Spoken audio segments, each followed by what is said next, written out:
Plusieurs chrétiens affirment que nous n'avons pas besoin d'observer la loi de Dieu.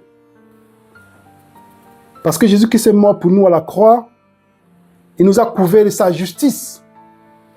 Du coup, nous sommes justifiés et nous n'avons pas besoin d'observer la loi de Dieu. Donc ces chrétiens deviennent des chrétiens athées, dans le sens où ils se déclarent fils de Dieu, appartenir à Jésus-Christ, mais en même temps rejettent et sont rebelles à la loi de Dieu. Parce que nous voyons bien que l'une des déclarations ou des démonstrations claires et puissantes de l'existence de Dieu, c'est sa loi. Parce que cette loi est transcendante à nous. Dieu nous l'a donnée afin que nous puissions savoir faire la différence entre le vrai et le faux, le mal et le bien. Mais cette loi ne peut exister en nous s'il n'y a pas eu un législateur. Donc, ces chrétiens athées, que ce soit consciemment ou inconsciemment, rejettent Dieu. Mais que dit la parole de Dieu? Nous allons prendre un exemple précis pour voir si le fait d'avoir accepté Jésus-Christ comme son sauveur, son Seigneur et sauveur, nous fait à ce que nous puissions être exempts d'observer la loi de Dieu. Allons dans Zacharie chapitre 3. Nous allons lire cet épisode dans Zacharie chapitre 3, versets 1 à 4.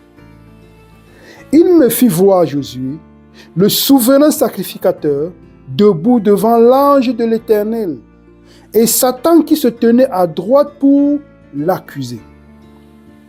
Verset 2. L'Éternel dit à Satan, que l'Éternel te réprime, Satan, que l'Éternel te réprime, lui qui a choisi Jérusalem. N'est-ce pas là un tison arraché du feu? Verset 3. Or Josué était couvert de vêtements sales, et il se tenait debout devant l'ange. Il avait des vêtements sales qui représentent la justice de l'homme. Celui qui veut obtenir le royaume des cieux par sa propre justice ou en observant juste les commandements de Dieu, il croit, oui, je vais devoir entrer dans le règne du royaume de Dieu. Non. Nous savons bien que c'est par la foi que nous sommes sauvés, par la grâce, par le moyen de la foi, cela ne vient pas de nous, mais c'est le don de Dieu. Est-ce que dire que c'est le don de Dieu que nous sommes sauvés par la foi veut dire que nous sommes exempts de pouvoir observer les commandements de Dieu, même si nous ne sommes pas sauvés par elle? Continuons au verset 4. L'ange, prenant la parole, dit à ceux qui étaient devant lui, ôtez-lui les vêtements sales, puis il dit à Josué, vois, je t'enlève ton iniquité et je te revêts d'habits de fête. Et les chrétiens vont lire ceci, ok, vous voyez, il a les habits de fête. Jésus-Christ est mort pour lui, il a revêtu de vêtements propres. Du coup, il n'a pas besoin d'observer la loi de Dieu. Mais que dit les versets qui suivent? Verset 5. Je dis qu'on mette sur sa tête un ruban pur. Et il mit un ruban pur sur sa tête et il lui mit des vêtements. L'ange de l'Éternel était là. Verset 6. L'ange de l'Éternel fit à Josué cette déclaration. Lisons bien, 2 points. Verset 7. Ainsi parle l'Éternel des armées.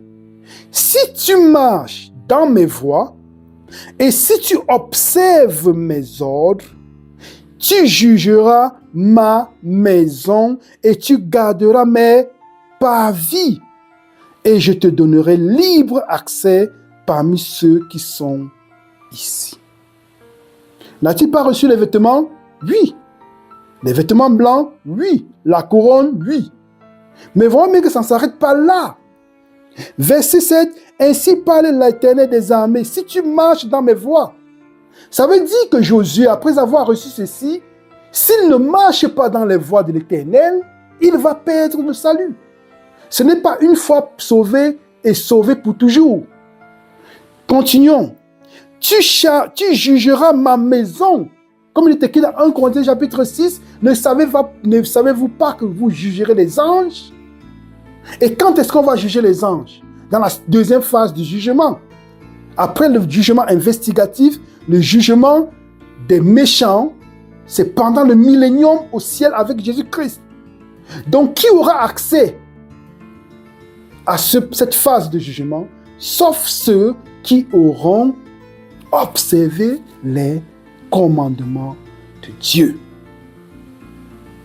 Si tu observes mes ordres dans mes commandements, tu jugeras ma maison et tu garderas mes parvis et je te donnerai libre accès parmi ceux qui sont ici. Nous voyons bien que nous avons dans cette phrase, dans ces versets que nous avons lus, soit la justice imputée que Dieu nous donne par le sang de Jésus-Christ, mais aussi celle impartie qui est l'action de l'Esprit Saint dans nos vies. Nous recevons les vêtements propres, blancs, mais Jésus-Christ dit, tu dois marcher aussi dans mes voies, donc par la puissance de l'Esprit Saint, par la foi, de pouvoir observer mes commandements, mes ordres et mes ordonnances. Seulement à cette condition, tu pourras juger. Seulement à cette condition, tu pourras avoir accès, ou nous pourrons avoir accès dans les parvis de l'Éternel.